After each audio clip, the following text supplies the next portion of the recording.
to Walpole Five-0. I'm Chief John Carmichael. Today is July 18th, 2017. Before we get into the log entries, a few items to mention. I want to talk about, first of all, this kind of came up in the news this week, but there was some news reports about police departments using social media like Facebook and embarrassing people with arrests and incidents that may have happened in the community. And I figured I would bring that up because first of all, it's important to note that police incidents, arrests are public record in Massachusetts, but the purpose of Walpole Five-0, and even I know on our Facebook page, is to provide community awareness. So when we post a booking photo or any information relative to an arrest or an incident that took place, it's for community awareness and under public records law. But I think it's also important to note that when we do that, that we provide the relevant details so that the citizens are aware of what's going on, but not to embarrass anybody. So that's why on this program and on our Facebook page, most of the time won't use names, addresses, etc. It doesn't serve any point, but it isn't still important for the public to know what's going on out there.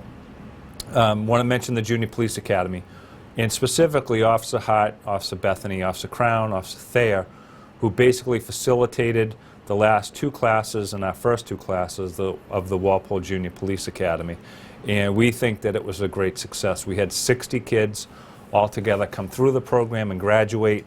We're very proud of them. And we ended both classes with a great graduation with all of the students coming in. Their parents or family were invited to attend at the library, and it was a great turnout. The purpose of this was to help fulfill our mission, our community policing mission. And part of that is us trying to engage our youth and try to close the gap between our kids and the police department. But it was also, our goal was to develop some mutual trust, some respect between youth and the police, and basically just some common courtesy. And we hope that we were able to do that.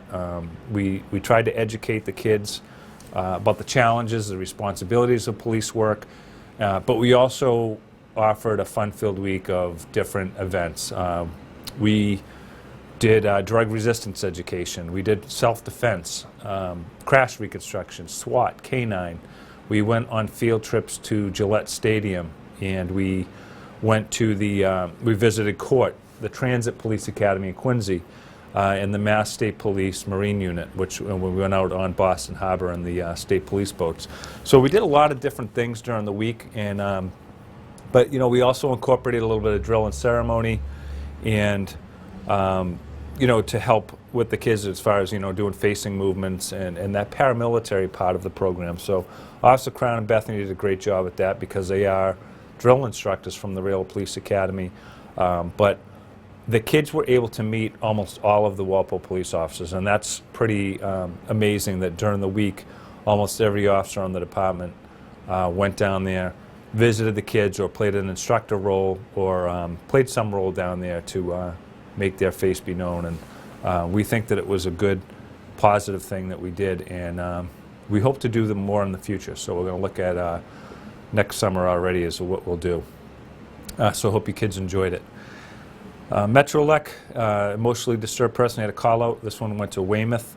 Unfortunately, this ended in a suicide. But Officer Lagoa, Officer Crown, and Haber all responded down there with our Officer Haber being from the crisis negotiation team. And unfortunately, it didn't turn out well, final result, but the officers did deploy down there for that call.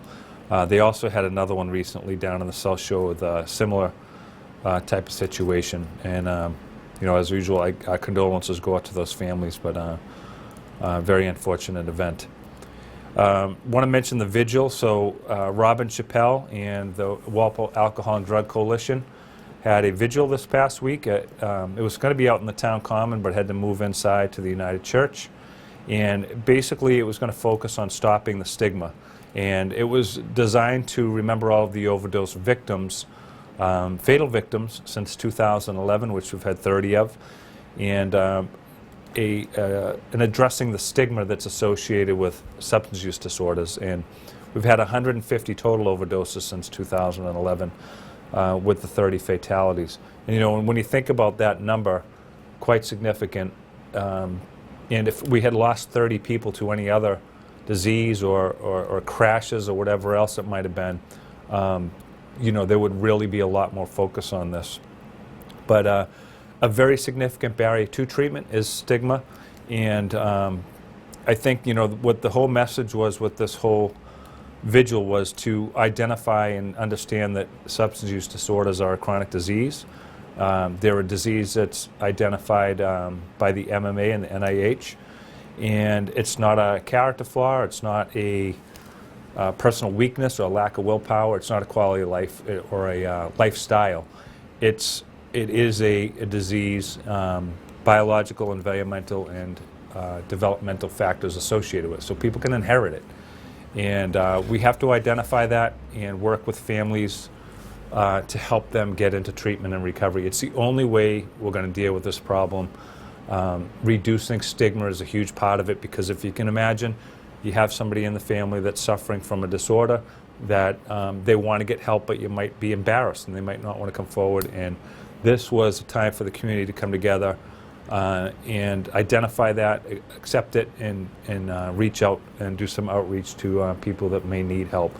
And Selectman, our chairman, Mr. Kraus, also spoke, myself, and several people who have been affected by this. And it is one of the most significant issues we deal with. So I thank Robin Chappelle for organizing it, and thank you for all of the people that came out and attended. As an update, we mentioned a couple of weeks ago we had a gas station break-in on Main Street.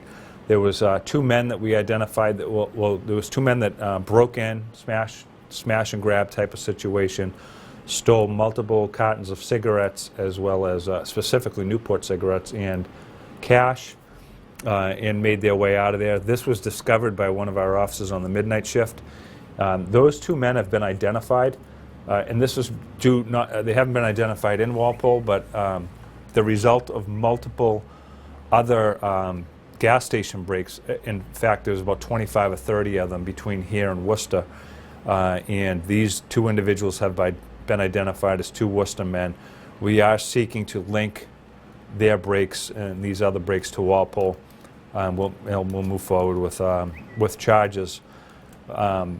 But this was a great job. We figured that these two would be identified as they continued to do these crimes across towards eastern Massachusetts, Walpole being the furthest east from Worcester. So we'll be updating further on that.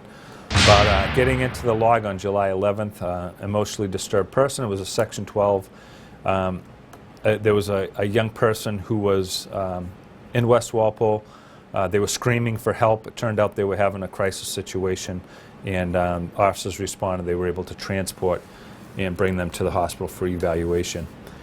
A suspended license officer, Moriarty, conducted a traffic stop, and during that traffic stop, he discovered that the operator from Norwood was operating with a suspended license.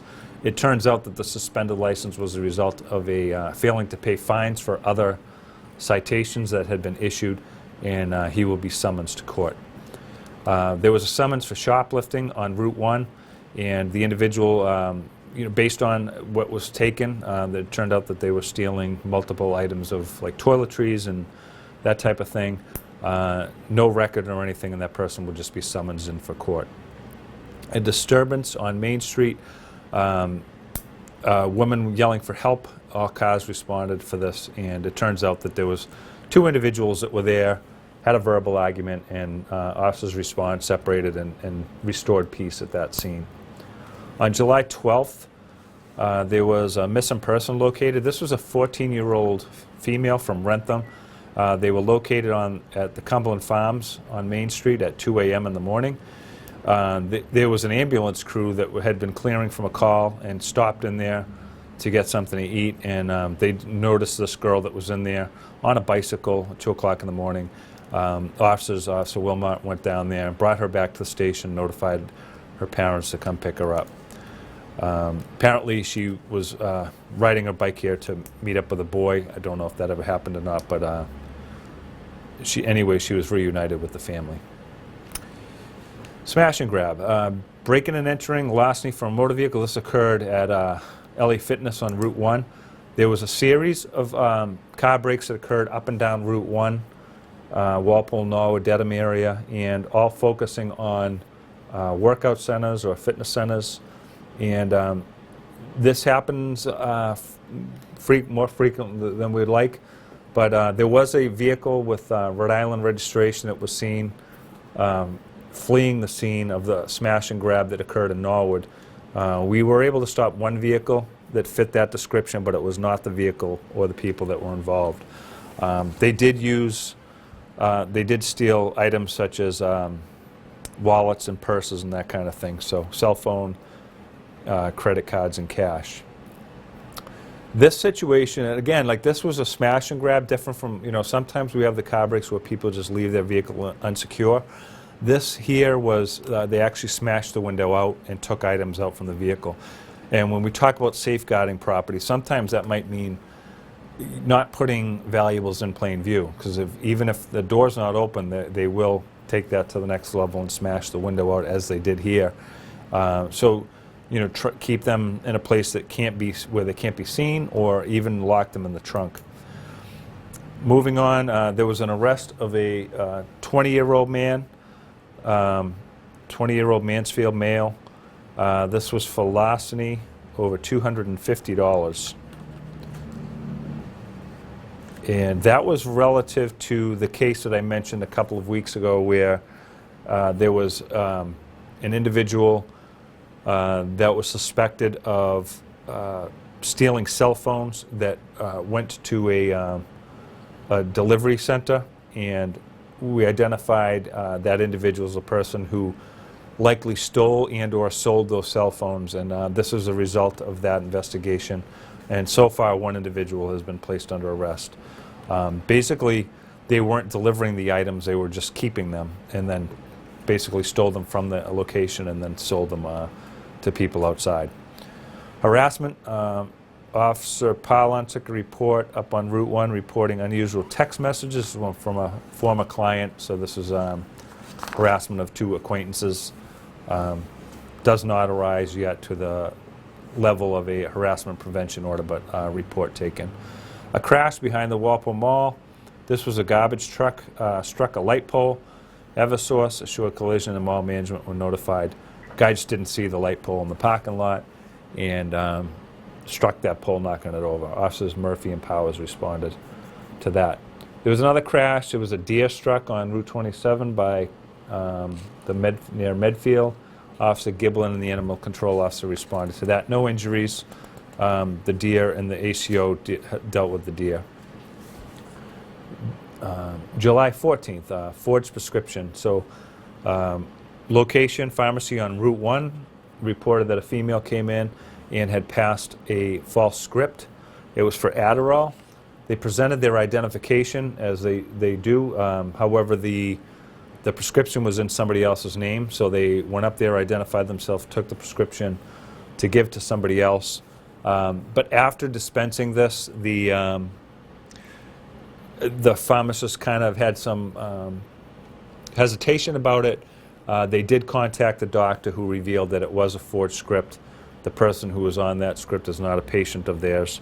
Officer Kevlich conducted what we call a double-blind photo array. So they had a description of the suspect, had shown an ID.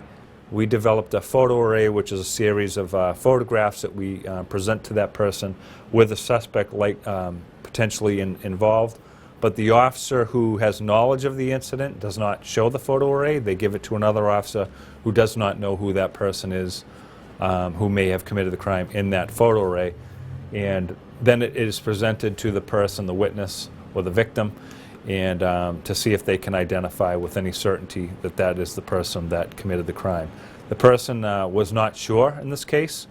They did start to say that they felt that it was this one person who was the suspect. But anyways, Officer Kevlich continued with his investigation. He obtained video surveillance, and then using the video surveillance and the person's identity that was shown at the time, he was able to identify a 26-year-old female from Foxborough, and that was due to some identifying features that she exhibited, which I won't share, but that he was able to identify and achieve enough to get a warrant for the arrest of this individual for passing the false scripts. On July 15th, an arrest. This was an OUI in a crash. Officer Giblin responded to this call. The vehicle struck a utility pole in North Walpole. This was on High Street. The pole was struck pretty hard. The pole snapped, in fact, and the operator, upon arrival of the officer, stated that he was drunk and that he wasn't going to pass any field sobriety tests, and he didn't. He failed the field sobriety tests that were given, and then he refused a breath test upon arrival to the police station. That individual was charged with OUI alcohol, negligent operation, and Mark Lane's violation, and that's that. So there was, following that, another arrest. This was for an assault. Individual arrested for assault and battery on another individual that they lived with. They're from Dorchester. They were in the Walpole Mall parking lot, and they were arguing over a set of keys and who should or should not drive the motor vehicle. This verbal argument became physical when somebody struck the other one, began pushing them, and one individual recorded that on a cell phone. We were able to obtain that cell phone video and corroborate the victim's statements that assault and battery took place, so the officers appropriately arrested the person involved, the combatant. Summons, motor vehicle stop. Officer Bethany summons an individual in for unlicensed operation. This was the result of a stop for a expired inspection sticker. A disturbance reported, verbal argument. This was in Sector 3 or West Walpole. Officers responded. It ended up being another one of those situations. There was two people arguing verbally. Officers responded and restored peace there. Trespassing, unwanted person was removed. This was in Sector 2 or South Walpole, and this was for an individual that was not welcome at the location, and at the request of the victims, the police responded and removed the individual from the home. An overdose, officers responded to North Walpole. This was for an overdose. Walpole Fire Department did transport this individual to the hospital, non-fatal overdose. Officer Lagoa took this report. This marked our 150th overdose that Walpole has had since 2011. And as I mentioned in the beginning, in arrest, individual was arrested by Officer Perchicante. This was for assault and battery with a dangerous weapon, i.e., or to wit, a wall, concrete wall. Two previous friends were involved in a verbal argument. It took place at a car wash. This argument became physical when one male shoved the other male into the cinder block wall and causing some injuries to their head. The suspect was on scene when the officers arrived, and that individual was placed under arrest for assault and battery with a dangerous weapon, and as I mentioned, that's the wall. And important to note that when someone is charged with assault and battery with a dangerous weapon, it does not always necessarily mean that you have a weapon in your hands when you... Hi, Detective Madden. I said hi. Hi. Just recording, Walpole Five-0. Sorry. So when there's an assault and battery with a dangerous weapon, you don't necessarily have to have the weapon in your hand, per se. You just there has to be some weapon involved. And that weapon in this case was shoving the person into the wall, which now became the weapon. So that's why they were charged with that. An emotionally disturbed person, Patrolman Officer Perchicante and Murphy, they went to Sector 4, North Walpole. This was for an emotionally disturbed person, and they were able to get the person to voluntarily go to the hospital and get evaluated. So that worked out well. Suspicious motor vehicle, this was at Cumberland Farms on Main Street. This was officers just stopped during the night and found an individual that claimed that they allowed her to sleep there during the night, but they had not, and so the officers had to remove them and have them move along. In arrest, individual arrested by Officer Pergicante. It was for assault on another individual. Disturbance, caller reports, males in a motor vehicle on Main Street. This was in the Rockies Plaza. They thought that they were arguing and possibly intoxicated. The officers responded there. It was Haber and Murphy. However, when they got there, the individuals had left the area. So moving to July 16th, larceny from a motor vehicle. Similar to the incident at LA Fitness, the owners found out that their credit cards had been used, and they realized that they were previously parked on Route 1 at LA Fitness, and that that is likely where this theft, they may have entered the vehicle, stole some credit cards, and used them. So this investigation continues. This was not a smash and grab like the other one, but a situation where we're going to be looking into as far as those cards being used. Protective custody, a male was intoxicated, attempted to leave a residence. The officers got there. They were able to find a family member that was able to take the person home, so we did not have to bring that person to the police station. And bringing the person to their primary residence is part of what is allowable under the protective custody statute. A lockout, this was in South Walpole, motor vehicle in the driveway with the keys and the kids inside of it. And Officer Murphy went down there to gain access. Always something that can cause some stress for any young parent whose kids might get locked in, or sometimes they lock themselves in there and they don't open the door for you. So Officer Murphy went down there and got into the vehicle for them. On July 17th, breaking and entering motor vehicles, and more smash and grabs. 3 vehicles were entered on Pleasant Street. This is in the Bird Park lot, the small lot that's on Pleasant Street. There was 3 vehicles that were broken into, all windows smashed to gain access, and there was 3 purses that were stolen as a result, and a laptop computer were also taken. Inside of these, the purses were credit cards, cash, license, your passports, birth certificates, all of that stuff, very valuable documents. And as you know, as I mentioned, it's important to that some of these things may have tried to hide these things like under the seat, but they were still visible. And the other vehicles that had not had anything in plain sight were not touched. And these happened very quickly. The people actually arrived, went for a walk in the park, and didn't come back too long after that, and found that their vehicle was already, window was smashed and vehicle was broken into. We did call K9 out, tried to find a track, and just because of the how quick it happened, no track was discovered though. So it's likely that they did get into a motor vehicle or bicycle or something like they were mobile. Bike patrol, as a result of that incident, Officer Pergicante was out on bicycle patrol in East Walpole, Bird Park area, checking for other issues that could be related to that.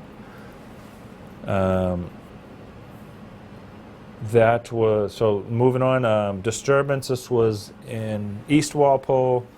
Report of a disturbance, officers responded, found out it was just 2 teenage brothers, got into a verbal argument, and the peace was restored on that one. Mom will take care of that. Compliance check.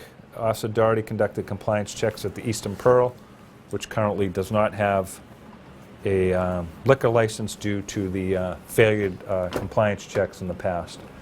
And that will take place throughout the summer.